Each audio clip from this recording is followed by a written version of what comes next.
Menu তালিকায় বলেছিলাম যে আজ সোমবার ধোকার ডালনা করব আর শুক্তো বানাবো। শুক্তোটা একটা বহুত সাবেকি রান্না। দেখুন কতগুলি সবজি দেখতে পাচ্ছেন, কাঁচা কলা, রাতালু, ছোট বেগুন, বড় বেগুন হলে চলবে না, করলা। এগুলিকে কি করতে হবে, কোনোটাই বেশি ভাজা চলবে না।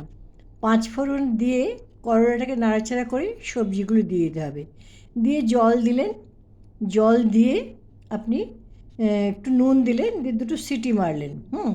সিটিটা যখন বেরিয়ে গেল তখন পোস্ত আর আদা বাটা দিলেন, আর একটুখানি অল্প দিতেও পারেন, না গুড় দিতে পারেন। হ্যাঁ, এটা একটা ভালো, মানে ভীষণ শরীরের জন্য উপকারী খাবার। কোনো ভয়ের কারণ নেই, একটু বসে সময় নিয়ে কাটা, এইটাই। এরপরে বানিয়েছি, হ্যাঁ এটা অনেক সময় সাপেক্ষ আমি বলবো, কারণ দেখুন ধোকার ডালনা, জানি ধোকার ডালনা বলে লোকের এত আনন্দ হয়, বাবা আজ ধোকার ডালনা হয়েছে। তো ধোকাটা বানানোর জন্য আমি কালকে অবশ্য ছোলার ডাল ভিজিয়ে তাকে আদা কাঁচা লঙ্কা বাটা দিয়ে, কাঁচা লঙ্কা দিয়ে পিষে রেখেছিলাম। আজকে এর সাথে দুটো আলু মেখে নিয়ে, এটা এইবারই হচ্ছে আসল কাণ্ড।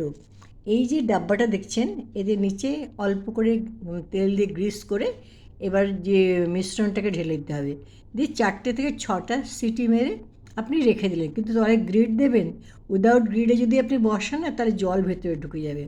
যখন সেদ্ধ হয়ে গেল তখন পিস পিস করে কাটলেন। এমনিও ডাল দিয়ে এই ভাজা, ধোকা ভাজা খুব ভাল লাগে, কিন্তু এটা কারি করলে ওটা ভাত খাওয়ার আরও আনন্দটা বাড়ে। তো আমি ওটাকে এবার ভেজে নিলাম। খুব একটা তেল লাগে না, কারণ একটা ছোটো কড়াই আছে।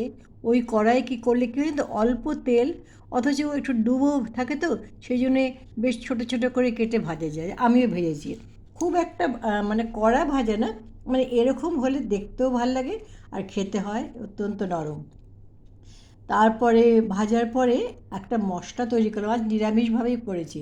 আমিষভাবে করা যায়, ডিম দিয়েও করা যায়, কিন্তু আজ আমি ডিম দিয়ে করিনি, আমি আজকে অন্যভাবে করেছি। যেমন যে কড়ার তেলটা ভাজার পরে বাঁচলো, তার মধ্যে একটা মিক্সারের মধ্যে মশলা করে নিলাম। আদা, একটু জিরে, একটু ধনে, একটু লঙ্কার গুঁড়ো, একটু হলুদ, হ্যাঁ, দিয়ে দুটো টমেটো দিলাম। কারণ যে কালারটা দেখছেন, এটা কিন্তু মোটেই তেলের জন্য নয়, এটা টমেটোর রঙটা।